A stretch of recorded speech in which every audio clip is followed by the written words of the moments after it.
Te tienes que poner esta mentalidad de que emprender no solo es difícil porque necesito y encontrar ese product market fit con el poco dinero que tengo en un mercado altamente competitivo, sino que aparte lo tengo que hacer rápido.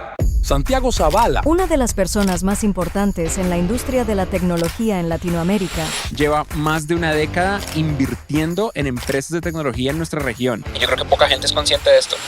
Hoy tengo como invitado a Santiago Zavala, un pionero del ecosistema startup de Latinoamérica. En 2011 y con tan solo 24 años, Santiago fundó Mexican VC, uno de los primeros fondos de Venture Capital en México, que eventualmente se fusionó con 500, la aceleradora de Silicon Valley. Mi nombre es Santiago Zavala y soy partner en 500 Startups. Solo en Latinoamérica, 500 ha invertido en más de 100 startups, incluyendo compañías como Confío, Clip, Justo y Conecta.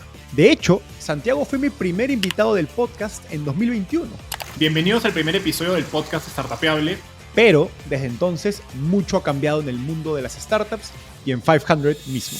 Por eso, hoy Santiago y yo hablamos de los mayores cambios en el perfil de emprendedores y startups latinoamericanos. La barra está alta y eso no solo para 500, la barra está alta para conseguir capital, para destacar en cualquier sentido. Ahora, de por qué 500 decidió cambiar su modelo de aceleradora y los términos de su inversión. Como que empezamos a sentir que empezaba a perder su product market fit. Antes que inversionista, Santiago es desarrollador de software y ha pasado mucho tiempo programando con las startups en las que ha invertido. Por eso trae una perspectiva única acerca de las posibilidades que trae la inteligencia artificial para las startups. Estas herramientas están muy interesantes. Hacen cosas que no podíamos hacer hace X años. Entonces ahora, si todo el mundo tiene acceso a hacer algo mágico, pues ¿cuál es la magia? Así que espero que disfrutes esta rica conversación con Santiago Zavala de 500. Hola Santiago, ¿cómo estás? Bienvenido al podcast. Muy bien, muy feliz de estar aquí. Muchas gracias por la invitación. Eres el primer invitado por segunda vez del podcast. No, muchas gracias. Cuando grabamos ese primer podcast nunca me imaginé todo lo que iba a crecer y que seguirá creciendo Startupeable, así que nada, qué bonito haber sido parte de ese primer episodio y qué padre poder estar hoy compartiendo una vez más algo de tiempo contigo y con tu audiencia. Gracias a ti. Yo tampoco me imaginaba lo que iba a pasar con este podcast. Pero bueno, empecemos. Para quienes están debajo de una roca y no saben quién es Santiago Zavala en el ecosistema, cuéntanos brevemente cómo llegaste al fascinante mundo de las startups. No, Enzo, pues me hace sonrojarme. La verdad es que yo creo que hay mucha gente que no me conoce, sobre todo con lo rápido que crece el ecosistema. Pero mira, te cuento rápido. Yo pues crecí en un núcleo familiar emprendedor. Me tocó ver a mis papás emprendiendo y yo aprendí a programar desde joven. Entonces puse mis primeros sitios en internet desde el 99. Desde el que estaba en la secundaria, en la prepa, estuve haciendo eso, emprendimiento en internet. Mientras estaba en la universidad, fallé en hacer una startup en Latinoamérica en 2008. Fui el primer empleado de una startup en Silicon Valley en 2010. Y en paralelo había hecho varias comunidades de programación que me llevaron en 2011, hace 13 años, escuché eso, empezar un fondo para invertir en startups en México que se llamaba Mexican VC. Y hace 11 años sumarme a 500 para estar haciendo un fondo para Latinoamérica de habla hispana, desde el que hemos hecho 300 inversiones en la región. Hemos tenido algunos casos de éxito de los que nos sentimos muy orgullosos y muchos fracasos que son aprendizajes y que son extremadamente valiosos. Realmente ahí en ese sentido, pues creo que apenas estamos empezando. Hace 11 años nace, 500 o 500 startups para la TAM como una aceleradora y recientemente, hace un par de meses, hicieron un cambio significativo al modelo de inversión. Cuéntanos por qué hace 11 años hacía sentido empezar con un modelo de aceleradora y por qué hoy hacía sentido cambiar el modelo. Hoy las empresas tienen que hacer más con menos. Todos sabemos lo difícil que está el mercado.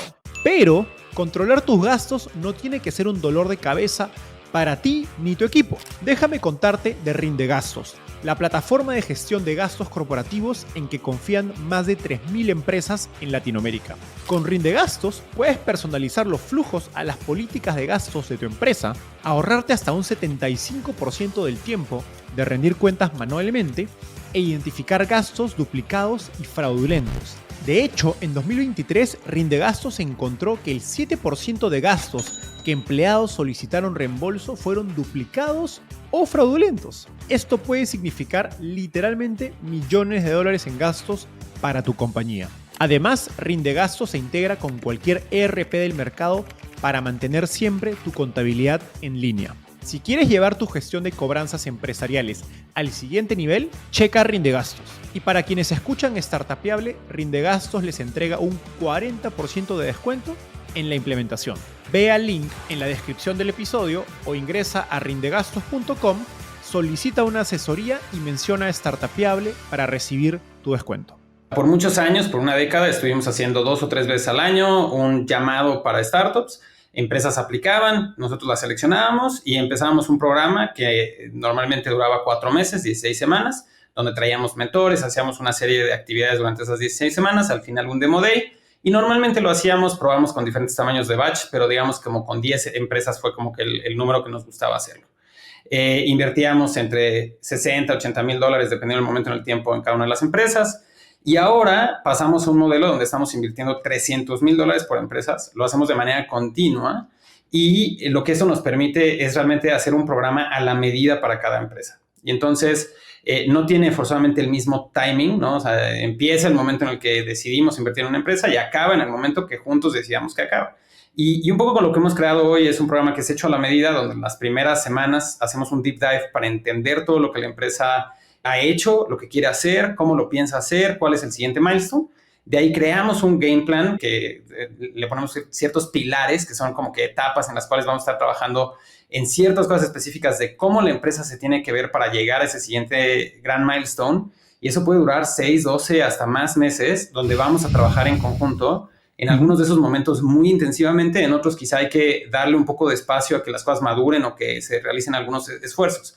Entonces ahora tú me preguntas un poco cómo llegamos a este nuevo modelo que, digo, para mí es muy atractivo porque damos más capital, que nos da más runway para trabajar más en las empresas en un programa más a la medida, ¿no? Pero entonces, respondiendo un poco a la pregunta de cómo llegamos a este formato y por qué es que esto hace sentido, pues un poco cuando regreso al pasado, ¿no? Y regresamos a la época de Mexican VC, el primer programa fue en mi depa y lo fuimos haciendo, pues un poco, o sea, empezó como hoy, vamos a hacer un stand-up todos los días en la mañana. Puede ser a través de Skype, pero si estás en Ciudad de México, cáele aquí y trabajamos en coworkeamos, ¿no? Y rápido, como que el sentimiento tratando de regresar a ese momento es que pienso que hoy quizá el emprendimiento pues todavía es una vía que todavía se puede como que hacer un poco más sofisticada y pavimentar un poco más. En ese momento era como estar en una selva donde no había caminos y ni siquiera tenías un machete para ir y cortar tu camino, ¿no? Entonces, pues nos juntábamos para estar juntos, para aprender en conjunto. Empezamos el primer programa ya siendo parte de 500 en una oficina donde estábamos trayendo un mentor a la semana de Silicon Valley, que eran personas que pues trabajaban en una startup, habían hecho o eran founders, que eran expertos o expertas en algún tema en específico y que venían porque tampoco sabían cómo hacer una startup en México o en Latinoamérica, pero sabían cómo hacer uno en Silicon Valley y nos podían enseñar cómo lo hacían allá y nosotros tratar de adaptar algunas de esas cosas a la realidad, al contexto local. Creo que ahí, y digo, cualquiera que ha emprendido medio como que tienes esa como intuición de cuando algo tiene product market fit, ¿no? Eso tenía product market fit. O sea, nosotros hacíamos esas sesiones y venía el batch, venían los exalumnos de batches pasados, venían los amigos, o sea, se llenaban y había una energía muy padre. Y hace como quizá 2017, 2018 empezamos a ver un cambio ahí donde como que esa parte específica de hacerlo como tan en comunidad, tan educativo, tan de formación, con un aspecto tan social, que tenía y tiene tantos beneficios, como que empezamos a sentir que empezaba a perder su product market fit. Y la razón de eso es porque empezábamos a ver algunas empresas que estando en la oficina se quedaban en su escritorio trabajando cuando estaba la sesión con esta persona que habíamos traído, a la que admiramos, nos inspira, sabes, que nos podía dar muchísimo valor, y nos acercábamos a decirles, oye, ¿por qué no estás en la sesión? Y nos decían, es que mira, o sea, ya la semana pasada escuchamos a esta persona, a esta otra, ya entendimos, pero yo lo que necesito hacer como empresa es resolver este problema que tengo enfrente. Es más, olvídate de eso, ayúdame, ¿no? Y entonces yo creo que los últimos 5 o 6 años hemos estado pues avanzando en nuestro proceso como un inversionista que tiene un programa de acompañamiento, empezando a cambiar nuestro programa de aceleración a ser un programa, como te digo, de acompañamiento. Entonces, cuando lanzamos el fondo 3, dejamos la palabra aceleradora un poquito como en el fondo, ya como no queríamos definirnos a nosotros mismos así, tanto que creamos un programa que se llama Somos Lucha, ¿no? Y entonces un poco la idea ahí era decir, oye, somos, es que estamos juntos, y lucha, pues es que vamos a ir a realmente trabajar en conjunto en todo lo que necesita tu startup. Y la idea desde ahí, o sea, los últimos 3 años, es cómo hacemos que este programa sea hecho a la medida para llevarte a ti al siguiente paso como startup. Ahora que lanzamos el Fondo 4 este año, nos dio la oportunidad de reinventarnos aún más, aumentando el tamaño de ticket, que te digo que eso, y quitando el formato de batch donde todos están en conjunto, empezando el mismo día y terminando el mismo día. Y eso lo que nos permite, pues realmente es llevar esto todavía al siguiente nivel, porque estas dos cosas, pues eran quizá los últimos 2 factores que nos limitaban a poderlo hacer 100% a la medida para tu startup, ¿no? O sea, y un poco en mi mente como que aspiramos más a ser o sea, como un company builder, donde tú llegas y dices, oye, aquí es donde estoy, aquí es a donde tengo que ir, hagámoslo en conjunto, que un programa de aceleración donde aquí hay un buffet de cosas que puedes tú utilizar y es tu responsabilidad si las consumes o no y si le sacas provecho o no. Cuando describes esta situación donde están trayendo estos expertos de Silicon Valley en temas de producto, growth, fundraising, y los emprendedores, digamos, de los batches de 500 startups ya en 2017, 2018, no iban a estas sesiones, ¿cuáles han sido los cambios más profundos de ese perfil del emprendedor que de pronto dice, ya no voy a tener estas sesiones, voy a enfocarme más en mi compañía? Y cómo eso cambia la barra, digamos, de lo que buscas en un emprendedor en etapa temprana.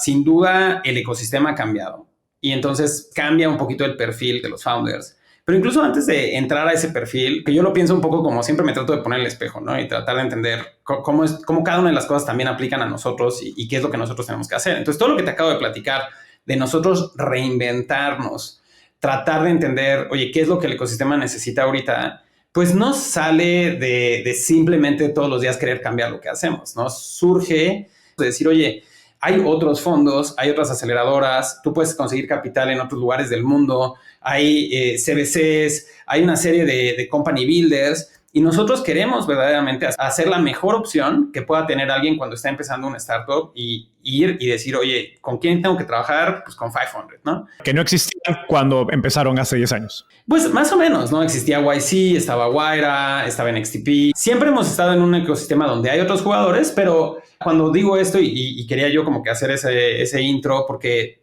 pues eso mismo pasa para los emprendedores, ¿no? Y si solo decimos la parte de los emprendedores, pues se puede sentir bastante como que one-sided, ¿no? De decir, tú tienes que ser mejor para accesar capital. Pues no, pero, o sea, sí es ser conscientes de que el ecosistema, pues todos los días es más sofisticado, más grande. La barra sube para todos, ¿no? Y para el early employee, y para vender, y para contratar, y para todo, ¿no? Entonces, hoy sí creo que la barra, pues, se ha ido subiendo. Y entonces, llegando a la respuesta de lo que dices de los perfiles, o sea, una de las primeras inversiones que hicimos en el Fondo 4, si tú ves el perfil, pues es gente que lleva 7 años, fueron early employees de uno de los unicornios de México, llevan 7 años dentro de esa empresa, conocen perfectamente el problema que están resolviendo. Y si tú ves su perfil y lo comparas con los perfiles de la gente que estábamos trayendo como mentores de Silicon Valley, pues dices, oye, es justo el perfil que estabas trayendo de mentores, ¿no? Y ahora es la gente en la que estás invirtiendo. Entonces la barra está alta. Y eso no solo para 500, la barra está alta para conseguir capital, para destacar en cualquier sentido. Ahora, como que sí nosotros estamos viendo que estamos siendo capaces de atraer ese talento de gente que quizás se ha formado dentro de una startup, que quizá ya ha hecho emprendimientos anteriores, que quizá incluso ha tenido un exit. Y entonces como que, pues obviamente la velocidad a la que podemos trabajar cuando ya traes ese conocimiento, traes ese DNA, pues es impresionante y es muy emocionante. Ahora, yo tengo que ponerme un poquito y tener la empatía de decir, oye, imagínate que alguien que está escuchando esto dice, oye, yo no tengo eso. Yo no he estado 5 años en una startup. ¿Qué hago para poder destacar, para poder estar en 500? De ahí, o sea, esa pregunta que me parece muy obvia, como que tiene una respuesta, entre comillas, obvia, que es, pues, ve y consíguelo, ¿no? O sea, puedes ir y trabajar en una startup, puedes ir y hacer un emprendimiento un poco más pequeño, puedes ir y de ciertas maneras formarte. Y tiene una respuesta un poco menos obvia, pero que es la respuesta del emprendedor y del founder, ¿no? Hasta cierto punto, que es, incluso sin eso, pues demuestra con tus acciones que no se necesita para hacerlo, ¿no? Entonces también invertimos de repente en personas que pues no traen ese background, pero que los resultados de lo que están construyendo pues habla también de otros caminos recorridos, pero que te permiten hacer algo pues verdaderamente talentoso. Totalmente de acuerdo. Se suele mencionar, y te lo he escuchado mencionar a ti mismo, el porcentaje de inversión en startups en Latinoamérica respecto al PIB, ¿no? Y cómo es varias veces más bajo en comparación a Estados Unidos u otros continentes. Personalmente me parece a veces que es una comparación un poco arbitraria porque son mercados diferentes y hay pues, muchas cosas, digamos, detrás, ¿no? Como economía, política, inflación, pobreza. Pero me da curiosidad, ¿qué has pensado acerca de por qué no hay más fondos invirtiendo en tecnología en Latinoamérica? ¿Hay alguna razón estructural? ¿Por qué no hay más 500 Global, ¿no? Haciendo esto en Latinoamérica? A ver, sí hay más fondos, ¿no? Ahorita te mencionaba como que desde que nosotros empezamos en el ecosistema en México, pues estábamos como que nosotros surgiendo al mismo tiempo que estaba surgiendo al lado Alta Ventures, estaba AllVP también estaba empezando, Angel Ventures, estaba la gente de Wolef que también estaba arrancando desde el principio, la gente de Dila, o sea, algunos de estos grupos pues ya llevan algo de tiempo y hemos visto muchos otros existir, ¿no? Entonces, como que por una cantidad de tiempo en nuestro segmento, con nuestra estrategia o sabes, como una opción que alguien pudiera ir a tocar puertas pensando un poco en etapa, pues sí hubo un momento largo donde estábamos nosotros, estaba NXTP, estaba Guaira con oficinas en varios lados, y después pues quizá cambiaron un poco de estrategia a ambos de esos grupos, nosotros nos quedamos un poquito más solos, pero fue cuando YC empezó a invertir más, y fast forward al día de hoy dices, oye, está Newtopia, está Pigma, está Rockstar, está Platanus, está Latitude, está Techstars, está Amplifica, o sea, como que hay muchos jugadores y qué bueno, ¿no? Verdaderamente eso te habla de que el ecosistema es atractivo para que gente empiece esto que es muy difícil, que es empezar estos fondos. Y eso nada más hablando de los que están como en nuestra etapa, cuando volteas a ver a otras etapas, cuando volteas a ver a jugadores internacionales que están invirtiendo, pues la verdad es que es un ecosistema mucho más grande del que era en el pasado. Ahora, entiendo de dónde viene la pregunta. Queremos más, necesitamos más, ¿no? Y un poco, o sea, como que trato de pensar un poquito, pues, ¿por qué no? O sea, ¿por qué no vemos muchos más? O sea, porque quisiéramos más, ¿no? Y pues sí hay ciertos factores que limitan esto, ¿no? O sea, ventures son ciclos largos. Vamos a seguro como que hacer algunos ejercicios mentales ahí de las empresas más grandes de Latinoamérica que hoy admiramos cuando se fundaron y pues algunas de ellas ya tienen 10 años, ¿no? Y entonces esos ciclos largos se sienten largos porque quizá la velocidad de crecimiento cuando estábamos creando el ecosistema pues era más lenta de la que quizá en el futuro vamos a tener ahora que hay más capital y más emprendedores y más cosas, ¿no? Ahora la segunda, y que es un factor muy grande, es la liquidez. Que el hecho de que muchas de estas empresas no han tenido sus eventos de liquidez, ya sea llegar a bolsa o salidas más grandes. Y la otra también es que muchos de los inversionistas locales como que ven el riesgo político, económico de Latinoamérica y entonces deciden diversificar a otros países. Entonces, muchas veces cuando nosotros nos planteamos ir con algunos grupos que manejan capital a decirles, oye, invierte directo en las empresas o invierte en nosotros de diferentes maneras, como que no es raro escuchar que nos digan, oye, está padre lo que estás haciendo, pero yo justo quería invertir en venture en Estados Unidos o en Israel o en Europa. Y entonces, pues es normal, ¿no? Porque dicen, oye, mis negocios están aquí, ya tengo un cierto riesgo, ¿no? Ahora, como que de esos tres, yo diría que el que podemos verdaderamente impactar de alguna manera, pues es el tema de liquidez. Porque esa liquidez va a venir o de salida a bolsa, que es algo que cuando las empresas tengan el tamaño adecuado y logremos la confianza de los inversionistas de manera pública, pues pasarán algunos, pero no resuelve el problema, ¿no? Lo que realmente necesitamos resolver, entre comillas, de problema es que haya más adquisiciones, tanto de startups comprando otros startups, como de los corporativos más tradicionales comprando startups. Ahora, en ese segundo caso, ya vemos esos corporativos invirtiendo. Muchos tienen CVCs, algunos tienen programas de inversión directa, muchos tienen programas de innovación abierta, hacen eventos, están cerca del ecosistema, está de pelos, pero lo que necesitamos es convencer a esos corporativos de que se animen a comprar startups. Y déjame, te hago un poco el pitch. Una de las cosas que por mucho tiempo hemos escuchado es que pues había como que ahí en la documentación en la academia, y te lo van a decir cualquiera de estos corporativos, es que comprar es muy peligroso para los corporativos, porque 2 de cada 3 adquisiciones destruyen valor y no logran realmente generar un valor estratégico para las empresas. Y entonces dicen, oye, yo me la tengo que jugar porque es un ticket mucho más grande que una inversión, porque el tamaño de empresas que quiero comprar pues tiene que estar más adelante que early stage y tengo que comprar el 100%. Entonces es un ticket muy grande y si yo voy y me equivoco, pues me va muy mal, ¿no? Y entonces, por muchos años yo escuché esa defensa y fíjate que tenemos mucha suerte porque justo hace 2 semanas publicó Bain, que pues, es una de las consultoras más grandes del mundo, un research que básicamente dice, oye, sí, 2 de cada 3 adquisiciones de M&A fracasan. Pero si ves la data desde el 2010 hasta el día de hoy, los corporativos que frecuentemente adquieren una startup tienen 130% más de retorno en valor a sus accionistas. Y eso se debe a que el fracaso pasa cuando no sabes comprar. O sea, la adquisición más difícil es la primera, la segunda más difícil es la segunda, la tercera más difícil es la tercera. Y entonces lo que tienes que lograr es construir esa habilidad internamente. Y entonces este es un llamado a todos los corporativos de Latinoamérica a que desarrollen ese músculo.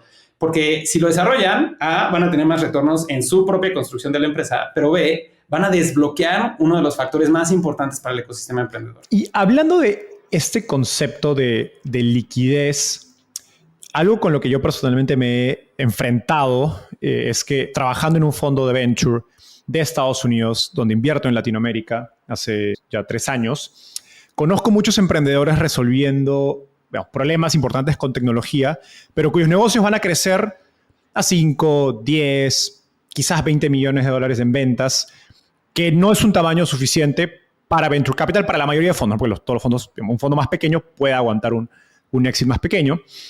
Pero luego pienso, oye, el PIB de Latinoamérica per cápita es, no sé, 1/10 del de Estados Unidos, no hay tantos mercados de miles de millones, pero siguen habiendo problemas por resolverlo, siguen habiendo oportunidades para usar tecnología.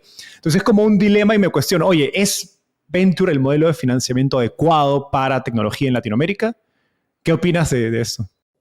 A ver, pues si pensara que no me estaría dedicando a eso, ¿no? Evidentemente. Pero lo he pensado de manera un poco diferente, ¿no? O sea, de entrada, como que si no eres optimista de este modelo, pues no lo estarías haciendo, mucho menos le dedicarías más de una década. Entonces, como que una cosa que puedo hacer es tratar de describirte de dónde viene mi optimismo. Y como que dices, oye, sí, el PIB per cápita es más bajo y quizá tienes más disperso, ¿no? En los diferentes países. No hemos visto a tantas empresas ser capaces de manera regional como que unificar estos mercados. Pero pues aún así tenemos 5 o 6 trillones de PIB creciendo 3-4% al año, 600 millones de personas, que aparte no estás limitado a solo participar en el ecosistema local. Cuando yo pienso un poco en algunas de las inversiones más importantes de 500 a nivel global, pues Canva es una empresa que desde Australia le vende a todos lados en el mundo. Talkdesk es una empresa que desde Portugal le vende a todos lados en el mundo. Entonces, primero que nada, o sea, creo que estas empresas podrían desde Latinoamérica atacar mercados globales e incluso que estuvieras solo haciendo mercados locales. Como que escucho la pregunta y digo, oye, sí es cierto que si una empresa tiene un techo de revenue en esos números, pues quizá no es venture scale, pero en el portafolio ya tenemos algunos de los top performing companies de Latinoamérica, empresas que han rebasado los $100 millones en revenue anual, ¿no? Entonces, como que digo, sí se puede, ¿no? Entonces, y digo, eso no se va a poder en todos los segmentos, como dices, pero incluso si hiciéramos un poquito así como que algunos números, ¿no? Digamos que una empresa le tome 3 años encontrar el modelo de ventas y empezar a crecer y en el año, no sé, 4 o en el año 3 llegue a $1 millón en ventas al año. Y el siguiente año haga 3X y esté en 3, el siguiente año esté en 9, el siguiente año haga 2X y esté en 18, que es un poquito los números que decías. ¿Qué múltiplo le pondrías a una empresa de ese estilo? Depende, es difícil darlo porque no hay un mercado de capitales que compre compañías tan pequeñas. Claro, y por eso necesitamos a los corporativos de Latinoamérica. Exacto. Que compren empresas. Pero bueno, pero pues, si piensas un poco de fuera una empresa SaaS y le pones un múltiplo de 5, es una evaluación de 100 millones, ¿no? No sé. Sí. Si está en ese 20 millones y creciendo. Entonces yo digo, a ver, si nosotros hoy estamos entrando a evaluaciones promedio como de 3 millones, si no tuviéramos mucha dilución, para nosotros eso es un 30X, ¿no? Y entonces, para nosotros, si pusimos $300,000, 30X son $9 millones. Si estamos en un fondo de 20, 30 millones de dólares, nos regresa una tercera parte del fondo. Esa es la matemática que rompe y que hace tu argumento, ¿no? Que dice, oye, necesitas 3 de esas para retornar el fondo, necesitas 6 de esas para hacer 2X, 9 para hacer 3X, y pues pegarle a 9 de 60, o sea, está muy difícil, ¿no? O sea, si vemos nuestro primer fondo, te diría que los outliers son 3 de 80, ¿no? O sea, una de cada 26. Y este número que decíamos ahorita sería una de cada 6, ¿no? Entonces, pues, o nos tenemos que hacer nosotros 6 veces mejores en encontrar empresas, o necesitamos que nuestras empresas puedan ser más grandes que esas. Pero ahora, o sea, la pregunta, o lo que a mí me hace como contestar enseguida que sí, es qué pasa con esta empresa en el año 7. No se queda en 18. Si va en ese camino, debería de crecer a 25, 30. Un año después estaría en 40 y de repente, aunque es una evaluación de 200, 300, quizá una te regrese el fondo, necesitas 3 de esas en el fondo. Ok, bueno, perfecto. Y por eso es que piensas un poco que por eso decía este ejemplo que te toma 6, 7 años llegar ahí. Quizá el año 7, 8, 9 es el que te construye que pueda ser un fund maker o más que un fund maker.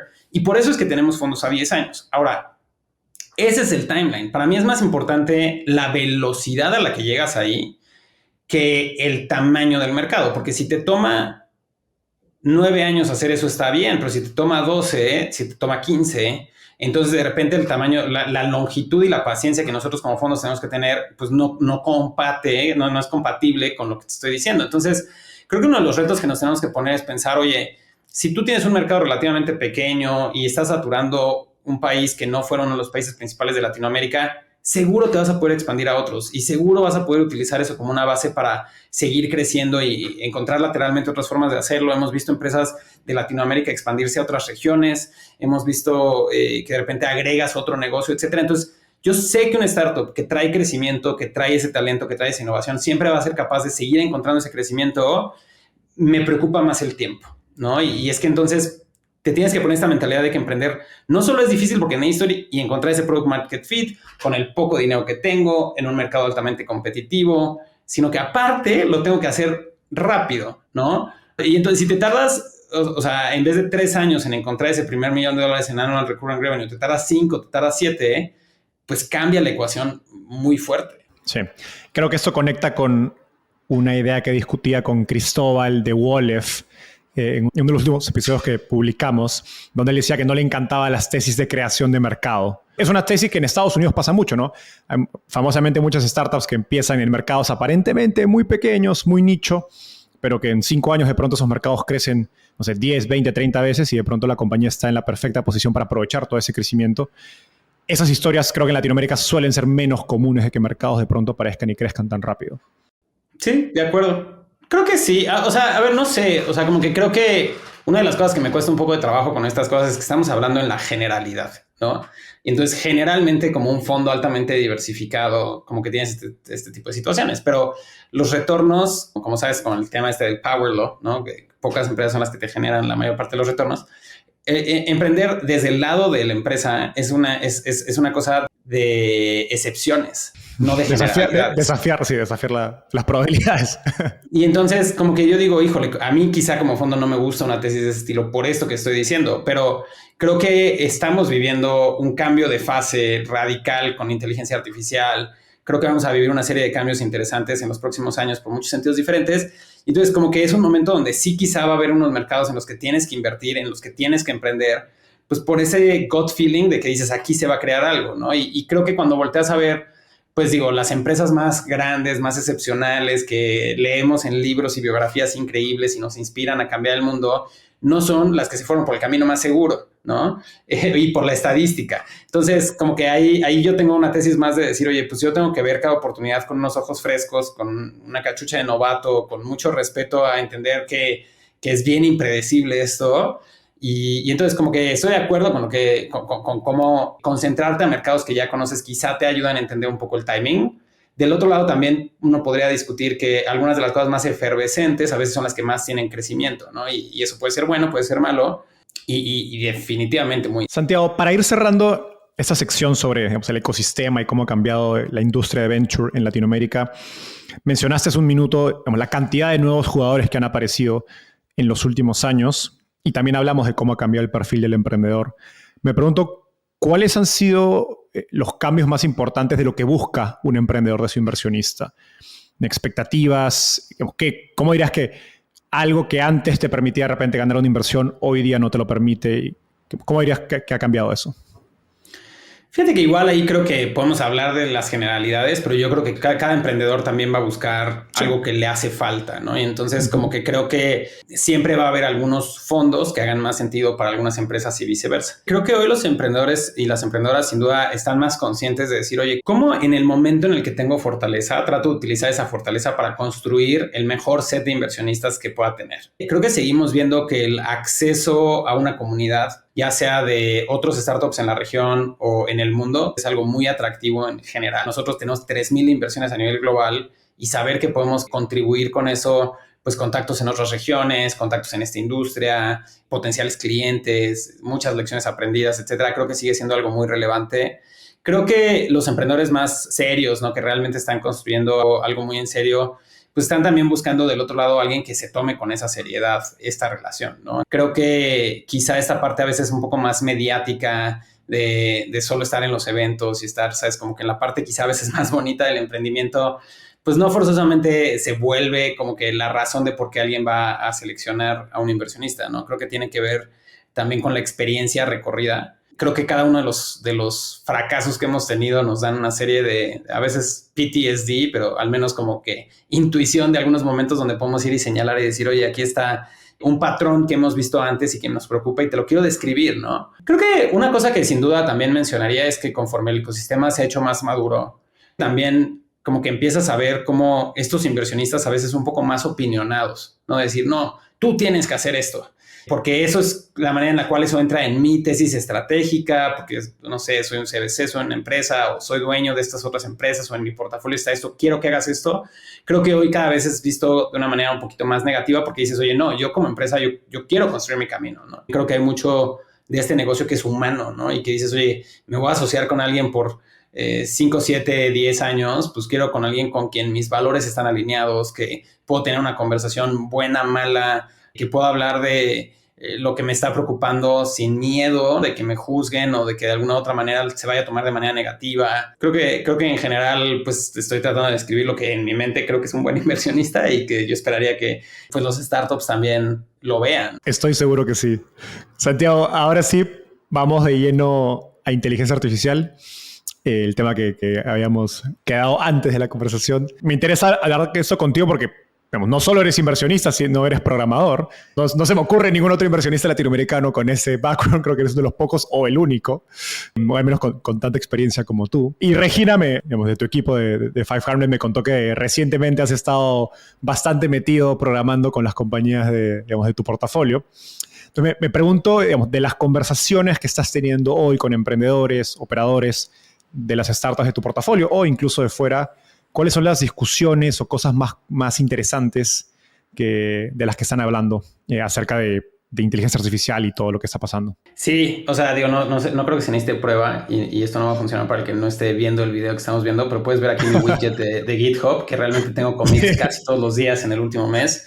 He estado clavadísimo. Desde noviembre de 2022 que salió ChatGPT, y que de alguna otra manera pues como que fue el momento del AI mainstream, como que yo no he parado de tratar de entender qué hacen, qué no hacen estos algoritmos, dónde corren, cuánto cuestan, etcétera.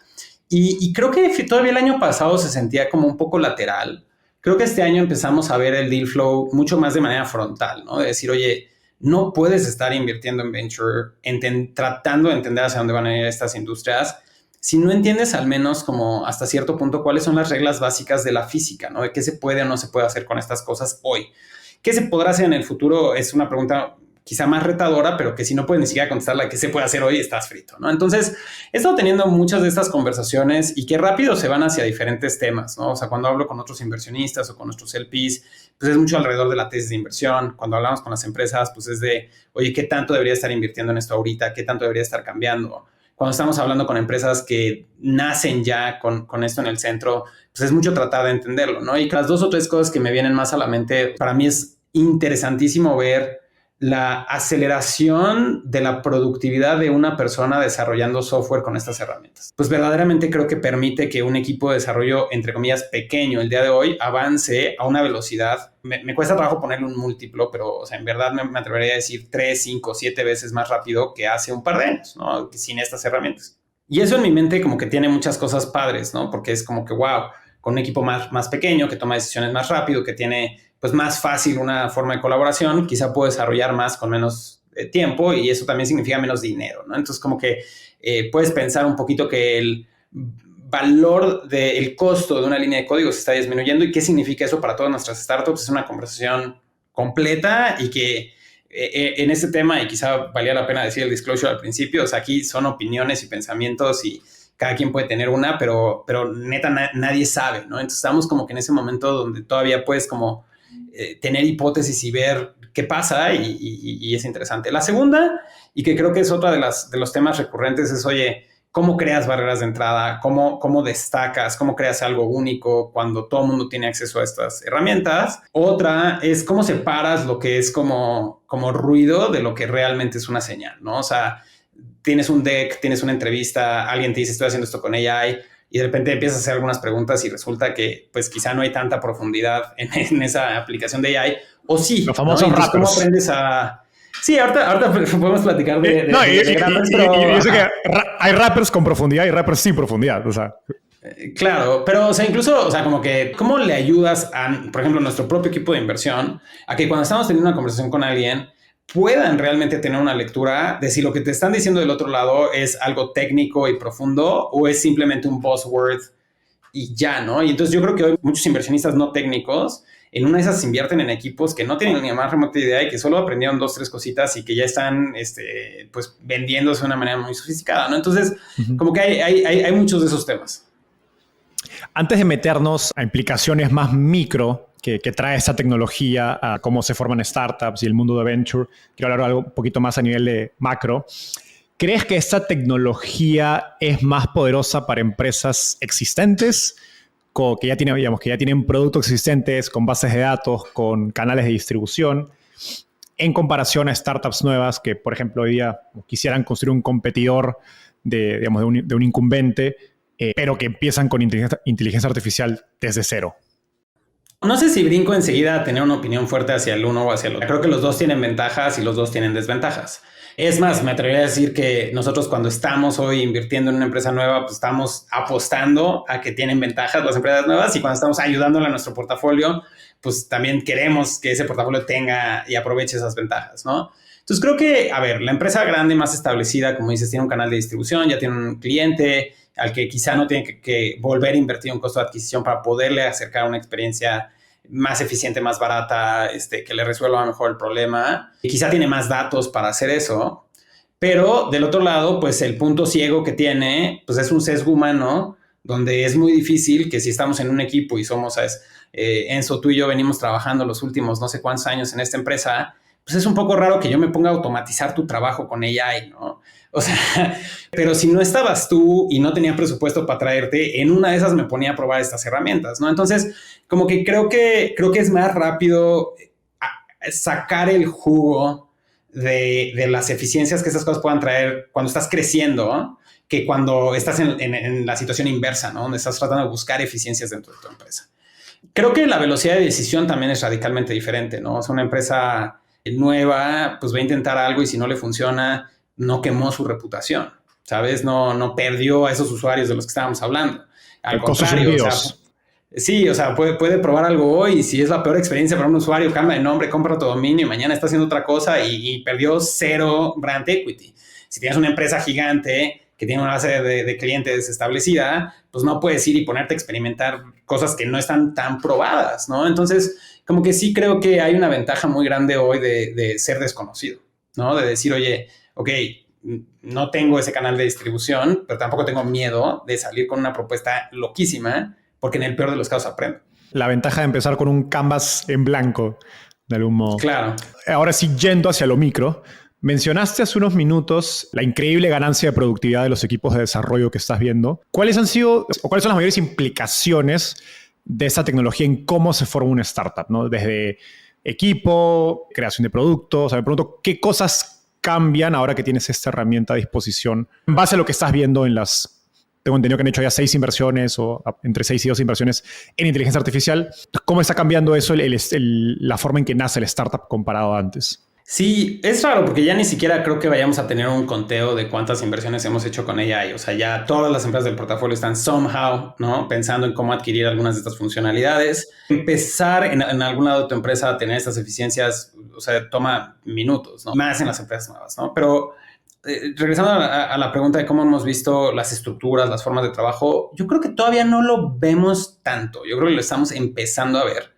Pero es algo que a mí me emociona mucho tanto que pronto vamos a anunciar una convocatoria especial para, todavía no le terminamos de poner nombre, va a ser algo así como Build by Small Teams, ¿no? Construido por equipos pequeños o algo por el estilo, de tratar de acercarnos al mercado y decir, oye, si tú crees que lo que estás tratando de construir por diferentes razones, filosóficamente estás alineado con llevar esto un poquito al extremo y decir, oye, voy a tratar con una empresa muy pequeña de llegar muy lejos, y a 10 millones o a 50 millones de dólares con 10, 20, 30 personas, pues cómo se ve esa empresa, ¿no? Entonces, pues tienes talento muy senior que está desarrollando un producto de manera muy rápida, utilizando todas las herramientas que estén allá afuera, con una filosofía donde no quieres como que crear un rol de algo que puedes automatizar. Entonces, como que tratas desde el principio de retarte a decir cómo cada cosa, cada vez que alguien me diga, oye, ya estoy saturado y necesito a más gente, decir, a ver, vamos a ver un análisis de lo que estás haciendo y entender esto, ¿no? Sí me abruma porque una de las cosas más padres de lo que hacemos obviamente es crear empleos, ¿no? Y generar, pero del otro lado también una de las cosas más importantes para la región es que creemos competitividad, y ser competitivos también va a requerir que hagamos este tipo de cosas. Ahora, lo otro que también como que tratando de pensar en esta tesis de inversión de equipos pequeños, como que no es algo nuevo. O sea, si volteas y regresas al principio de las diferentes etapas de cada una de estas tecnologías, o sea, si volteas a ver los equipos iniciales de Microsoft, cuánto llegaron a tener de ventas, pues realmente llegaron bien lejos con 5 personas, ¿no? Sí. Apple lo mismo. O sea, Instagram, WhatsApp. Instagram, WhatsApp. A mí en el mundo de los juegos hay unas cosas espectaculares. La historia de Minecraft, ¿no? Con Notch. La historia de id Software con John Carmack y John Romero. O sea, de repente pensar que, no sé, Wolfenstein 3D, Doom y Quake lo programaron como 4 personas, ¿no? Y hicieron los niveles 2, 3 personas más, y de repente dices, no manches, son franquicias completas, hay películas, cambiaron y crearon todo un género. Entonces, a ver, no es que inteligencia artificial cambie radicalmente lo que, y que ya tengas que ser así o no así. Pero sí creo que filosóficamente tiene muchas ventajas. O sea, entre más pequeño es el equipo, más rápido tomas decisiones, ¿no? Y por eso también Amazon tiene esta regla de las 2 pizzas, ¿no? Que dice, si un equipo es más grande de lo que puedes alimentar con 2 pizzas, tienes que romperlo en subequipos porque no va a haber colaboración ahí. Y entonces como que pienso, órale, pues sí está bien interesante que podamos de repente tomar esa mentalidad y tratar de ir a construir estos casos de éxito donde la medición, por cierto, de la eficiencia en mi mente es como revenue entre colaboradores en la empresa. Y históricamente Google en escala está en $1 millón por colaborador y para arriba y otras cosas. Yo he visto cómo en Latinoamérica habla hispana quizás ese número es mucho más bajo cuando estás empezando, o sea, de $2,000, $3,000, $5,000 en early stage, dependiendo de otras cosas. Creo que hemos visto empresas con cierto nivel de escala pasada estar en 50, 100, un poco más, ¿no? Y con escala llegar a $1 millón. Creo que aquí es el ponerte el reto de decir, oye, el equipo inicial probablemente tiene que llegar a un número que te pones desde el principio antes de pensar que quieres empezar a agregar gente. Me encanta esto. ¿Hay algún error fundacional, no sé si tecnológico, cultural, procesos que impida que estas nuevas empresas puedan realmente, o sea, aprovechar el poder que les da estas herramientas? Pienso que uno de los superpoderes que vas a tener en una etapa inicial es la velocidad. Y tienes tan todo en contra que es muy poco probable que tu filosofía debería de ser tratar de evitar errores. Al contrario, vas a hacer todos los errores, hazlos rápido, avanza, ¿no? Sin miedo. Entonces, como que no creo que vaya a haber nada. O sea, obviamente seguro va a haber algo que si te va bien en 1, 2, 3, 5 años vas a decir, híjole, si hubiera hecho esto en ese momento, todo hubiera sido mejor. Pero del otro lado, creo que si avanzas con miedo de que algo fundacional que estás haciendo va a ser el apocalipsis en el futuro y ese es el lente con el que estás viendo las cosas en etapa temprana, creo que vas a avanzar lento y es lo contrario de lo que deberías de hacer, ¿no? Entonces, como que siempre hay regreso a este punto de que uno podría pensar que en la etapa temprana lo que tú quieres hacer es decir, ok, es mi día 1 de mi startup, voy a hacer todo bien hoy y mañana voy a hacer todo bien y el día siguiente voy a hacer todo bien y mi camino de aquí a ser unicornio es que nunca pierda esta racha de hacer las cosas bien. La neta no es así, al contrario. O sea, todo es dolor y sufrimiento, todo sale mal, haces 25 fumbles y más bien tienes que con velocidad aprender y iterar y mejorar y otras cosas.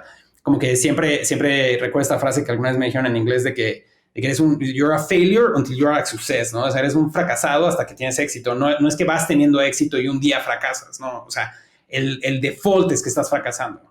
El default es que no tienes product market fit. El default es que vas a fallar. 90 y tantos % de las empresas fracasan. Ese es tu default.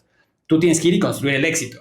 Y construir el éxito como que no lo haces evitando errores, sino consiguiendo aciertos. Entonces yo más bien me trataría de preguntar en esa etapa temprana es cómo logro esos aciertos. Conectando todo esto que hemos conversado con la conversación anterior que tuvimos acerca de la evolución del modelo de 500, ¿cómo crees que estas nuevas tecnologías van a impactar en las necesidades de capital de las nuevas startups?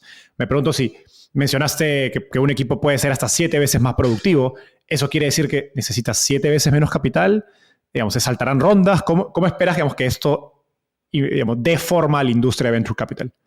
No sé si tengo una opinión tan formada, porque creo que hay tantas variables que no conocemos y del otro lado hay tantas naturalezas humanas que sí conocemos, ¿no? Uno puede hacer esa lógica de decir, híjole, si no necesitas levantar capital, entonces te la puedes brincar y tienes menos ilusión. Pero pues del otro lado también si vas muy bien y alguien te está ofreciendo dinero en una de esas lo tomas y quieres seguir con el stage financing. Pero déjate, digo, mi intuición, o sea, con toda la transparencia de que no lo sé. Creo que va a haber muchas oportunidades muy interesantes y creo que hay mucho talento que quiere arrancar estas empresas. Entonces yo creo que en el early stage vamos a ver más empresas y potencialmente más gente que quiera acompañar a esas empresas con capital y mucho trabajo. Sí creo que si la promesa de AI se cumple como un poco quisiéramos que se cumpliera, deberías de poder con más eficiencia llegar más lejos. Y entonces como que, entre comillas, levantas menos capital, como lo acabas de decir. Pero eso, como que la lógica ahí se me rompe un poco porque digo, a ver, quizá gasto menos en atender a mi cliente. Quizá gasto menos en desarrollar mi producto. Quizá avanzo más rápido. Quizá tengo más competencia con el incumbent porque cambió las expectativas del cliente. Pero no estoy solo y no soy el único que tiene acceso a estos algoritmos y estas herramientas. El mercado instantáneamente me va a competir con esas mismas situaciones. Y entonces, ¿cómo voy a querer destacar? Pues tratando de hacer más, tratando de hacer mejor, tratando de lograr otras cosas, hacerlas de manera diferente. Y eso cuesta dinero. Entonces, pues tienes que ir a levantar capital para hacer esas otras cosas. Ahora, una cosa ahí donde yo no tengo una opinión fuerte, pero me costaría mucho trabajo que alguien la tuviera, es que, ok, todos estamos de acuerdo, te va a costar menos operar, te va a costar menos desarrollar producto, llegar al mercado, otras cosas. ¿Te va a costar menos adquirir clientes? No lo sé.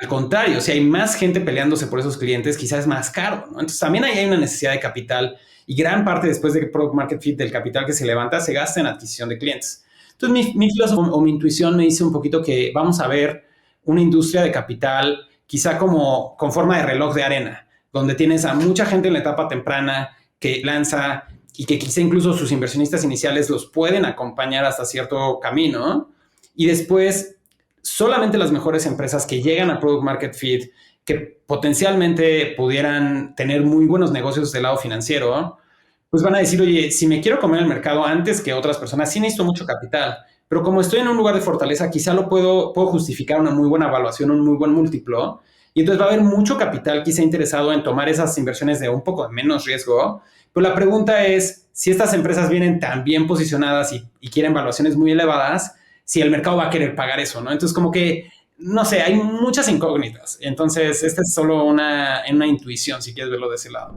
Espero que estés disfrutando esta entrevista tanto como nosotros disfrutamos grabando. Coméntanos qué te pareció y qué otros temas te gustaría que tratemos en los próximos episodios. Aprovecho en contarte que si bien nuestro canal en YouTube es nuevo, tenemos más de 100 entrevistas como esta. Cada semana traemos a un nuevo invitado y no pensamos parar. Freddy Vega de Platzi, Pamela Valdés de Vic, Daniel Undurraga de Corner Shop y muchos otros más referentes de la industria de tecnología y startups en Latinoamérica han pasado por Startapeable.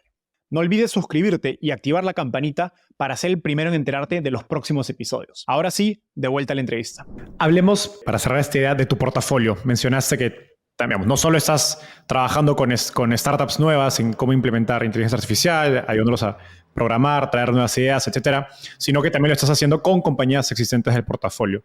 Me pregunto qué, no sé si consejos, tips, frameworks estás utilizando para compañías que ya existen para, subirse a esta ola de inteligencia artificial, dado que, como mencionamos hace un ratito, cuando ya tienes un negocio existente, procesos, equipos, pues hay un poco más de inercia en contra de aceptar, o de adoptar nuevas herramientas. Desde hace pues ya noviembre de 2022 que empieza esta evolución de decir, oye, hay que conocer estas herramientas. Y yo creo que si estás ahorita sentado todo este tiempo después y no has hecho algo al respecto, pues evidentemente no está en tu músculo principal o en tu interés utilizar estas herramientas. Y entonces yo creo que estás poniéndote en una posición de mucho riesgo, porque evidentemente si sale una startup en tu industria que sí utiliza estas herramientas y que tenga ciertas ventajas, pues va a ser muy retador. Entonces, para mí un poco de la conversación, más allá de una opinión de, oye, debería, no debería, es prioridad, no es prioridad, verdaderamente es pedirles un poco de tiempo y decir, oye, vamos a sentarnos un rato a probar unas de estas herramientas. Y creo que ahí es donde de repente cambia un poco la conversación de decir, ay, wow, no sabía que se podía hacer esto, o no sabía que era tan fácil adoptarlo, o pensé que era más difícil, yo qué sé, ¿no? Entonces, creo que para mí, digo, lo hago también. Que es normal, ¿no? Porque el emprendedor está trabajando 24/7, tiene 1000 problemas, tiene clientes encima, es muy fácil caer en la rutina, ¿no? Claro, y también un poco, pues ese es el valor de tener gente externa que está tratando de estar al día. Justo hace unos días di una charla interna dentro de 500 enseñándoles como una charla de todo lo que puede y no puede hacer un LLM, ¿no? Y la verdad es que incluso dentro de los fondos, creo que todavía queda, y en todos lados en la industria, una muy buena cantidad de educación donde creo que cada quien se ha creado su propia visión de qué hacen, qué no hacen, para qué sirven, para qué no sirven. Incluso parte de ese misticismo es lo que utiliza el hype para seguir como que hypeando, ¿no? Pero creo que bajarlo a la realidad y decir, a ver, no, esto es lo que hacen hoy. Esta es la manera de utilizar estas herramientas. Así se podría ver una implementación en tu negocio. Ayuda a que la gente pueda tomar una decisión, ¿no? Y decir, ¿sabes qué? Está de pelos, no es mi prioridad porque ahorita justo tengo estas oportunidades que son mejores, lo voy a tener de manera lateral, o tienes toda la razón, detengan todo, vamos a implementarlo. Ahora sí, me gustaría hablar de invertir en inteligencia artificial, porque hasta ahora hemos hablado de emprender, de operar, y quiero meterme a tu mente, ¿no? ¿Cómo estás pensando acerca de invertir cuando tienes un emprendedor del otro lado? ¿Cómo estás evaluando estos negocios, las ideas, el equipo? Quiero empezar con lo siguiente, que es que tú empiezas a programar dijiste en el 99, ¿no? Que es un mundo donde empieza a surgir el Internet. Y bueno, luego obviamente tu carrera, digamos, ya en startups empieza, digamos, sobre todo en el 2008 creo que mencionaste que estabas trabajando en una startup. Entonces, aprovechando el segundo, digamos, gran avance tecnológico que es, digamos, los dispositivos móviles y smartphones. ¿Cómo crees que haber vivido, digamos, estos cambios de plataforma, ¿no? Como el Internet y móvil, te preparan mejor o no para invertir ahora en esta nueva plataforma que es inteligencia artificial?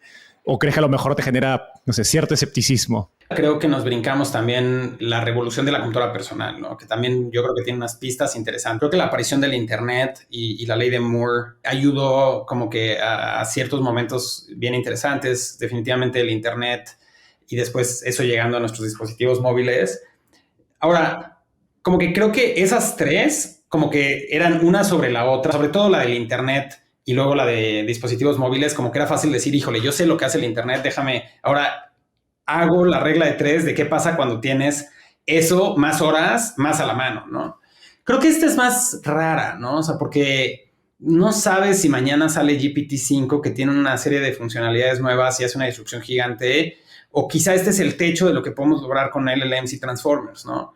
No sabes si el costo de correr estos algoritmos se va a mantener así o de repente alguien con algún tipo de chip diferente logra que busca 10, 100, 1000 veces, ¿no? Entonces, como que hay mucha incertidumbre, ¿eh? Y yo no estoy seguro de que puedas extrapolar de las anteriores, ¿no? Pero sí hay un par de cosas que sí puedo tratar de extrapolar. Una es que creo que en todas las ocasiones anteriores la gente lo menospreció, lo subestimó. Nadie se hizo famoso por sobreestimarlo. Quizá en Bitcoin sí hay gente que lo ha sobreestimado de maneras ridículas, pero en el Internet no. O sea, no hay una sola persona que haya sido famosa por hacer una predicción muy pasada de ambición, ¿no? Al contrario, todo el mundo se quedó corto. Y yo creo que esta va a ser un poco más cercana a esa. Creo que otra cosa que yo pondría un poquito ahí de como extrapolar es tratar de estar cerca de los creadores. Porque como que la gente que está usando esas herramientas, que realmente las conoce, es la gente que te va a poder decir si lo que alguien está diciendo es cierto o no.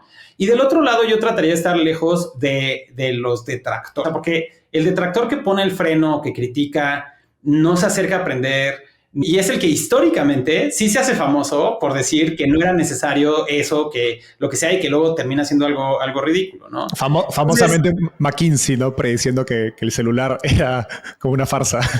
Claro. Y entonces estamos en un momento muy curioso donde sí se siente todavía un momento de cambio.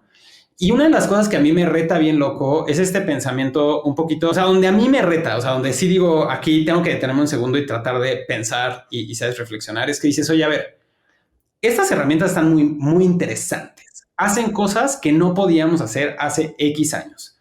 Están muy baratas. Llama 3, que lanza Meta la semana pasada, que les costó $100 millones entrenar, te lo dan gratis hoy, lo puedes bajar a tu computadora en 10 minutos o lo que te tardes en bajar 4 gigas a tu computadora, lo puedes instalar y usar gratis. Como que eso, o sea, eso es un gran reto. Entonces ahora, si todo el mundo tiene acceso a hacer algo mágico, pues ¿cuál es la magia? ¿No? Y no quiero yo caer en el sesgo de que porque yo estoy haciendo algo que es innovador comparado con lo que podía hacer hace 2 años, signifique que es innovador o diferenciado con el que está al lado de mí. Y yo creo que estamos muchos cayendo en ese sesgo donde evaluamos una empresa y dices, híjole, tienes una ventaja competitiva y lo comparo contra el pasado. Pero no lo estoy comparando contra todos los demás que están creando cosas hoy. Pero también es fácil caer del otro lado, de decir, híjole, si mucha gente está haciendo cosas con estas herramientas, entonces nada es mágico, entonces no quiero invertir en nada porque todos van a hacerlo y todo va a estar resuelto, y entonces no inviertes en nada.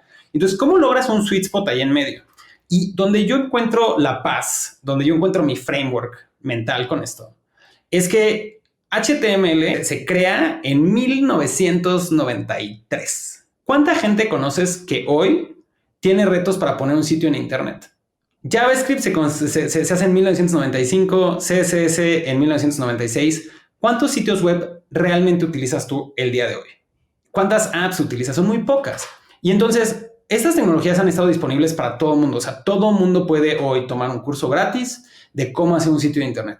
Pero son pocas las empresas que le dedican el tiempo, el esfuerzo en ir y construir cosas mágicas. Entonces, como que para mí el juego sigue siendo en cómo vas y construyes cosas espectaculares con las herramientas que están disponibles para todo el mundo. Y para mí eso es entender al cliente, atreverte a hacer cosas que otros no se atreven, ¿no? O sea, realmente proponerle algo al cliente, algo que está más cerca de lo que quiere y hacer eso en escala. Para mí, como que, no sé, más allá de tratar de predecir el futuro, de tener una opinión fuerte de una tecnología, de una industria, de un modelo de negocio, es decir, más bien como que, wow, este es un momento donde nos dieron herramientas nuevas, hay que correr a aprenderlas, a utilizarlas y llevarlas a todos lados, ¿no? O sea, nos la están poniendo aquí. Están gratis, están disponibles. Lo que más quiero es pasar tiempo conociéndolas, usándolas, entendiéndolas para poderlas aplicar en el portafolio y generarle valor pues, a nuestros clientes en Latinoamérica y en el mundo, para con eso generar empresas muy competitivas y al mismo tiempo pues, generar competitividad en la región y grandes retornos para nuestros inversionistas, para nosotros. O sea, ¿estás viendo esa misma curiosidad que describes acerca de ir a aprender y probar esas herramientas en los emprendedores que estás evaluando para invertir?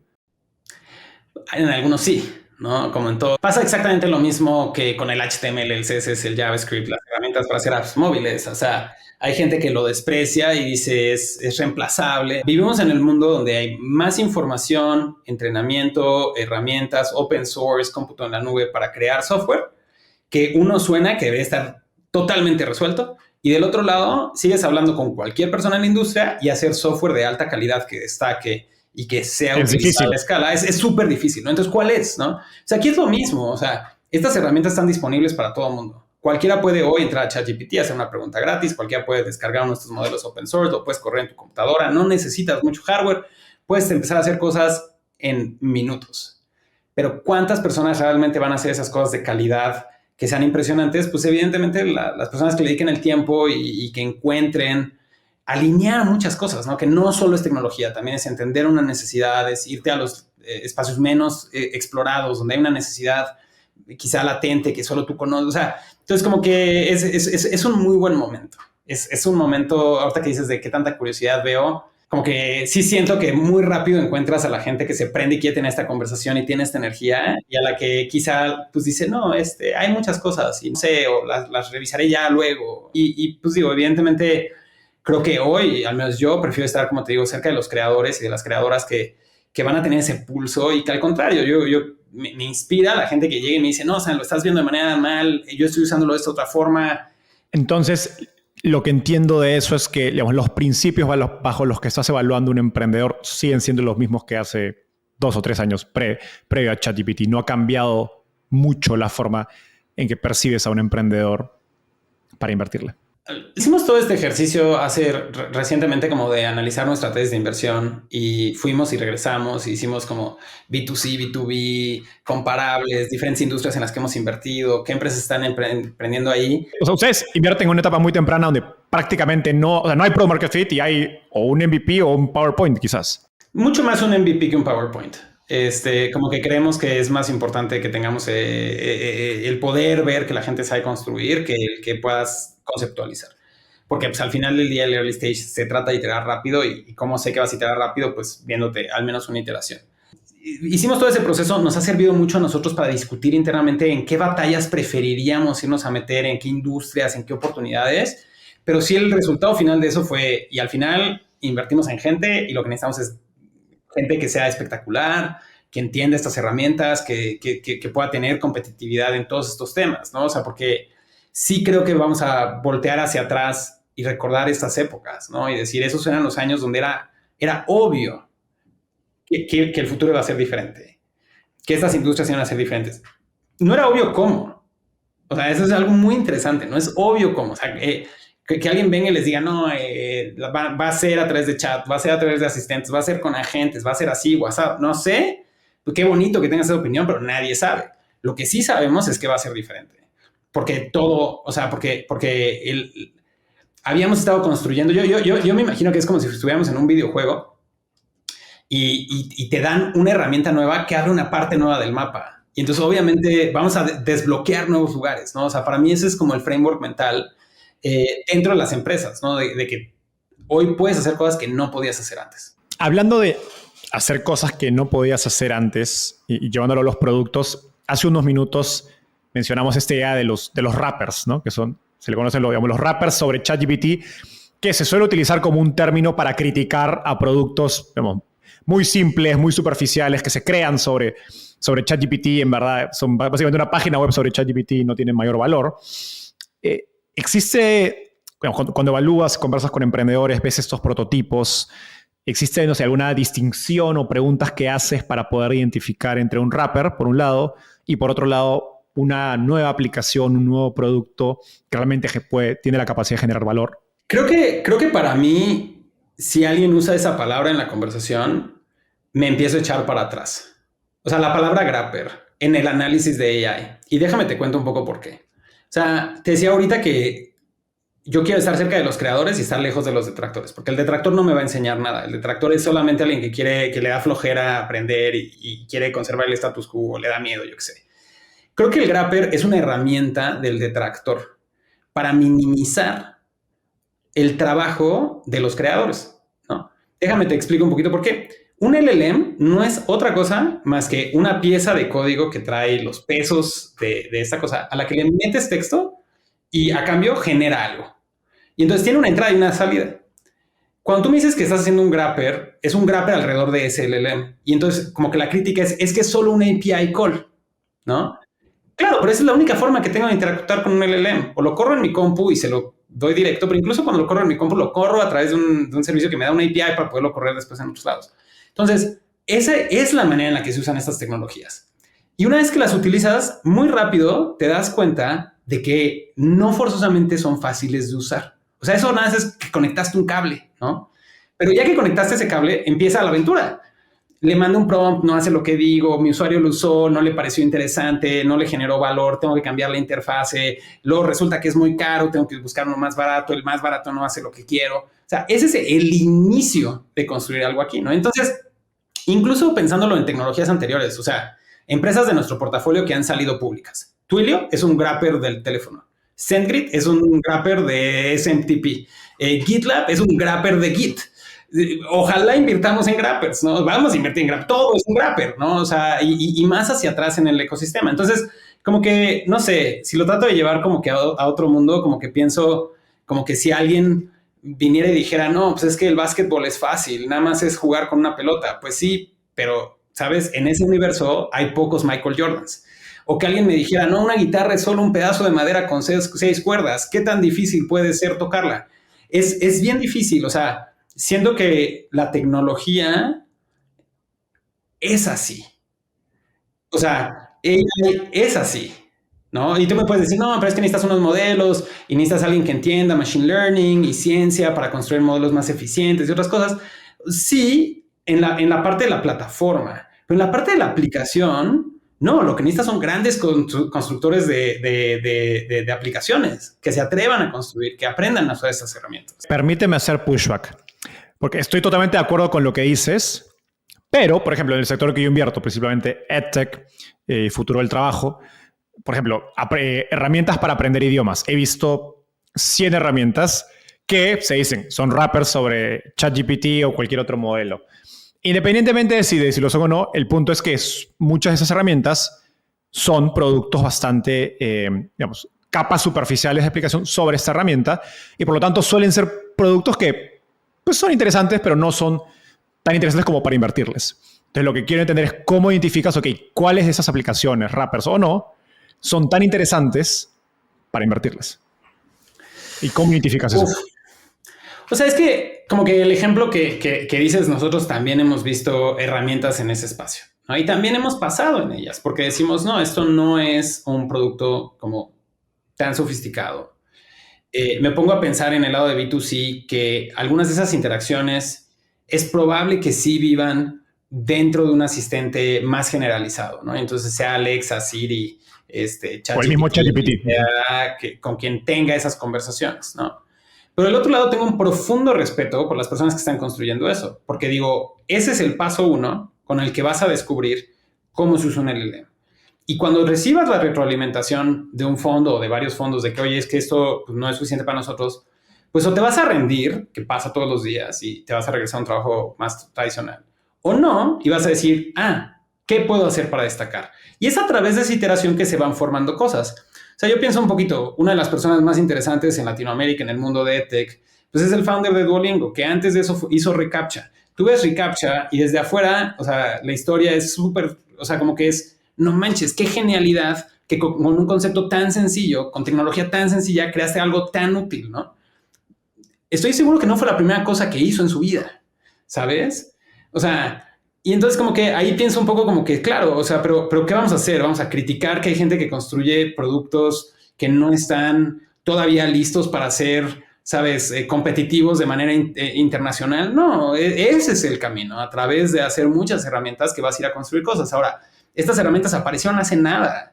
O sea, GPT 3.5, 4, Cloud, tienen meses, ¿no? O sea... Y por eso mismo, lo que me interesa hacer doble clic es en qué pasa en tu cabeza en estas conversaciones de inversión. Cuando estás discutiendo con tu equipo en un comité, ¿cómo identificas dónde crees que hay una oportunidad para realmente crear una aplicación profunda, defendible en el largo plazo? ¿Qué puede hacer una inversión de Venture Capital?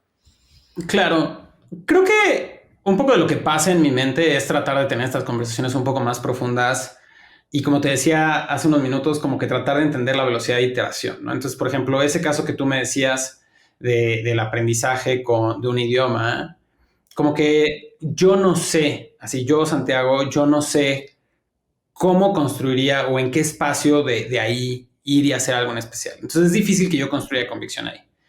Pero en otro lugar donde sí puedo empezar a ver algunas de las áreas de oportunidad donde AI podría traer algo diferenciado, etcétera, lo siguiente que voy a querer ver no es forzosamente lo que el equipo ha hecho hasta el día de hoy, sino tratar de entender si este es un equipo que conforme avancen estas tecnologías va a seguir utilizando las cosas más nuevas y de manera rápida. Entonces, el caso de un equipo que llegara con algo así, si bien quizá no es un espacio en el cual yo brincaría a tener convicción, pues obviamente si hay un equipo que le digo, oye, ¿y con qué lo construiste? Y me dice, con estas herramientas. Oye, ¿y qué quieres construir en las próximas 2 semanas, un mes? Quiero hacer esto. Y eso me suena ambicioso, interesante. Están usando las herramientas de la manera correcta. Están iterando y aprendiendo. O sea, no sé. Pienso un poquito, ¿no? De cuando empiezas a ver estas herramientas, pues puedes hacer un poco más de profundidad, de tratar de entender qué optimizaciones, qué cosas podrían venir en el futuro, qué funcionalidades de estas LLMs se están utilizando a más profundidad, que a mí me da, y cuánto tiempo se tardaron en hacer algunas cosas, ¿no? O sea, si alguien me dice, no, me tardé 1 año en hacer esto, pues voy a tener una opinión muy diferente que si me dice esto, lo hice hace 3 días y ya traigo todas estas ideas y pasado mañana te puedo mandar un update porque me voy a echar un hackathon toda la noche, ¿no? Entonces, para mí, como que una vez más es regresar a ver no ver las fotos, sino tratar de ver la película. Ahora hablemos del otro lado, que es los mercados. Porque creo que como mencionamos hace unos minutos, lo interesante de esta nueva tecnología es que gran parte de las nuevas aplicaciones no van a ser mejoras marginales o importantes sobre lo que ya se hizo, sino cosas totalmente diferentes, ¿no? Como dijimos, surgió el Internet, luego fue sobre la computadora o sobre el portátil y luego el teléfono móvil, pero cada uno es como una extensión del anterior. En este caso se siente que vamos a poder hacer cosas totalmente diferentes. Entonces, ¿cómo estás pensando acerca de mercados en ese contexto donde quizás no hay nadie gastando en una solución que este emprendedor te está pitchando? Claro. A ver, creo que vemos poco de eso. O sea, creo que mucho de lo que vemos es, más bien, la gran mayoría de lo que vemos, tristemente, y es parte del problema-solución autocausado, es entre comillas en los lugares más obvios. Y los lugares más obvios, muy rápidamente, yo los siento muy saturados. Y entonces están yendo a esos lugares obvios porque pues te digo... ¿No das un ejemplo? pues, atención a clientes, ¿no? O sea, Ok. por decir algo, ¿no? Ujú. Y entonces, creo que ahí nos va a costar un poco de trabajo y si fuéramos a hacer inversiones en esos espacios, pues va a ser una inversión muy basada en los founders, ¿no? Y su capacidad de construir y de destacar en ese espacio. Entonces, creo que nosotros estamos buscando las cosas no obvias, o sea, los lugares menos explorados. Y entonces nos encantaría encontrar esas empresas que lleguen y nos digan, oye, esto nadie más lo está haciendo, o bueno, o sea, digo, en esa forma no conozco, no he visto otro startup que esté haciendo esto, y déjame te explico por qué lo estoy haciendo. Creo como que sí deben de existir esos espacios, porque en verdad como que creo que hay una oportunidad en las cosas que la gente no se atreve a hacer. O sea, como que en los lugares obvios donde necesitas eficiencia, como lo vimos con Klarna en el tema de soporte, como que creo que es difícil jalar esa, o sea, tomar esa decisión, pero al otro lado hay un incentivo económico muy rápido de hacerlo.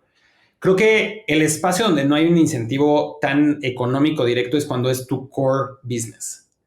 Entonces, el core business de una empresa muy, muy grande no lo va a tratar de disromper esa misma empresa.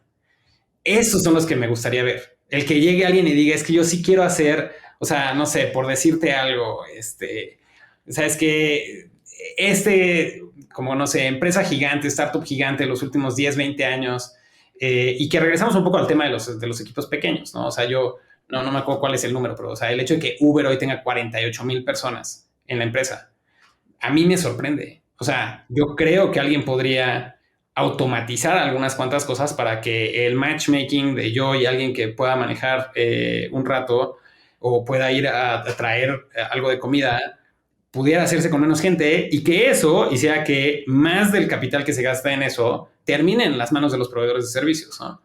Si eso lo podemos hacer con un poco de AI, no manches, eso es lo que yo quiero ver. O sea, la estrategia de Jeff Bezos, tu margen es ¿cómo es mi beneficio? Sí, no sé si es tu margen es mi oportunidad. Mi oportunidad.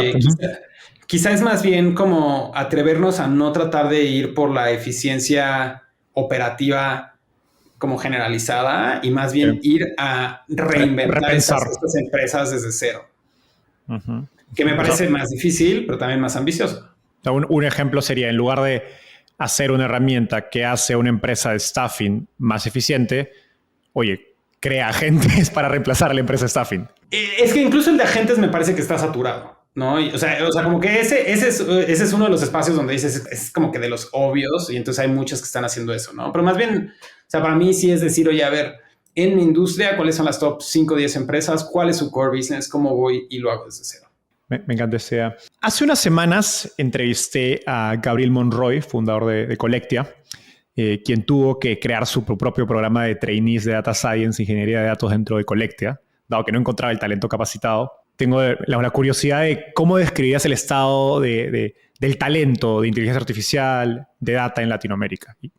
Como que no sé si tengo una opinión tan formada, ¿no? O sea, como todas las opiniones que tengo, como que pues es un poco la generalidad contra la excepción y nosotros estamos en el negocio de encontrar gente excepcional. Entonces yo veo gente excepcional sin duda.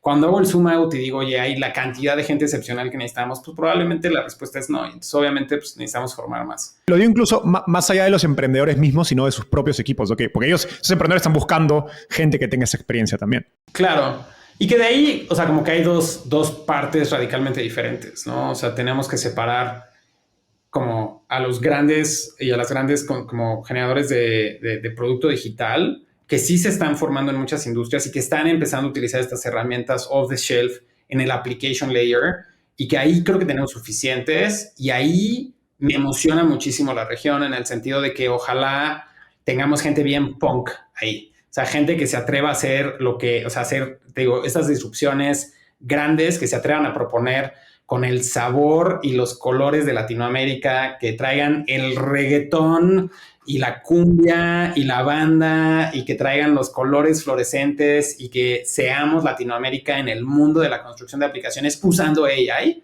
y atreviéndonos a proponer cosas que nos resuenen en el centro de nuestro corazón, ¿no? O sea, verdaderamente quiero ver gente creando cosas, porque así es como existen los Instagrams, así es como existen los WhatsApps, ¿no? De alguien que va y construye algo diciendo es que esto tiene que existir y va a tener mi DNA y mi forma, ¿no? Entonces ahí creo que tenemos suficiente gente que se ha estado formando en desarrollo de producto digital y que con estas herramientas va a poder hacer cosas chidas. Ahora, si me dices, oye, necesito ingenieros de datos y, ¿sabes? Como que grandes personas que construyan algoritmos y modelos y que puedan hacer esto, creo que ahí sí nos falta, ¿no? Y nos falta mucho como región. Creo que el talento más grande, pues, es reclutado por algunas de estas empresas más grandes que tienen unos presupuestos impresionantes. Y nosotros como que en el middle layer, ¿no? O sea, de quizá no estamos creando PhDs expertos así impresionantes, pero sí tenemos algunas empresas en el portafolio ahí como Platzi, como Databits, que pues están formando algunas personas en ese espacio. Evidentemente necesitamos más inversión, evidentemente necesitamos más empresas de ese estilo, necesitamos que las universidades también se pongan las pilas, pero en mi mente esa no es la batalla que yo estoy luchando. O sea, yo no creo que hoy, o sea, creo que debimos de haber empezado hace 10 años con una chequera más grande y con mucho apoyo de muchas otras cosas, si hubiéramos querido hoy poder hacer un competidor de OpenAI. Pero eso a mí no me frustra, o sea, está bien, es la naturaleza de donde estamos parados hoy como ecosistema. Hoy lo que veo es como lo contrario, una oportunidad impresionante de tomar el talento que sí tenemos de generación de aplicaciones, de crear cosas, pues como lo hemos hecho en cine, en música, en muchas otras industrias, en la gastronomía, y hacer eso en software con inteligencia artificial, con tanta inversión que se ha hecho en otros lados del mundo y que nos lo están poniendo literalmente enfrente. O sea, como que pienso que realmente tenemos una oportunidad ahorita de tomar estas herramientas, hacerlas nuestras, aprenderlas a utilizar muy bien y no sentirnos mal porque quizá no tenemos el conocimiento de machine learning, de data, para innovar en eso, cuando hay tantas herramientas que están queriendo hacer lo contrario, decir, oye, no necesitas eso. Pero es que pasa lo mismo como digo, tratando de compararlo con la generación anterior. O sea, yo haciendo apps y tratando de encontrar grandes apps con las que pudiéramos resolver una gran cantidad de necesidades en Latinoamérica y en el mundo, nunca me sentí mal de que no estábamos haciendo el App Store. Santiago, en esta intersección entre inteligencia artificial y tu trabajo de inversión, de emprendimiento, ¿hay alguna idea más que esté pasando por tu cabeza en estos 2 años desde que salió ChatGPT que no hayamos tocado y crees que vale la pena tocar? No sé, o sea, creo que más que una idea que no hemos tocado, o sea, verdaderamente es una invitación a cualquier persona que esté escuchando esto que, pues, digo, personalmente a mí y a todos en 500 nos encanta lo que está sucediendo en esto y si tienen cualquier idea, si están utilizando una herramienta, si están haciendo algo interesante, deberíamos de platicar, ¿no? O sea, me encanta lo que está pasando. Como te decía, yo he estado programando cosas internas y también hay cosas en Descubre como para tratar de usar todas estas herramientas y conocerlas de primera mano. Me encantaría pronto que pudiéramos estar haciendo algunas cosas de comunidad en este espacio, así que sin duda ahí, stay tuned. Santiago, de algún modo has dedicado tu vida a promover el emprendimiento, digamos, de base tecnológica en Latinoamérica. ¿Cuáles crees que son los impedimentos naturales más importantes para que se creen más esas startups en Latinoamérica? Me pregunto si hay quizás algo que no puedes controlar, pero te mantiene despierto.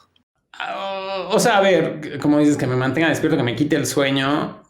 Como que soy una persona tan optimista y trato de preocuparme por las cosas que podemos controlar, que como que a mí lo que me quita el sueño es no aprovechar esta oportunidad tan grande que tenemos ahorita, donde hay un ecosistema pues que lleva más de una década formándose, que tenemos una serie de momentos, ¿no?, en la industria que creo que hace que sea un muy buen momento de estar empezando empresas y cómo puedo aprovecharlo y cómo puedo contribuir más, ¿no? Eso es como que donde pongo gran cantidad de mi mentalidad. Creo que en los factores limitantes o cosas que podrían desbloquear otras cosas, pues está el tema de liquidez que te decía, donde realmente si logramos juntos convencer a las fuentes de capital y a los grandes corporativos de por qué es importante que existan startups en la región, que ya a estas alturas, ¿no?, como que me siento como raro de decir por qué debería de ser interesante que haya startups en la región. Y es que si hace 10 años estuviéramos grabando esto, como que parte de lo que yo quisiera explicar es por qué necesitamos que haya empresas de tecnología en la región. Y lo que creo que tenía que vender era la parte de tecnología.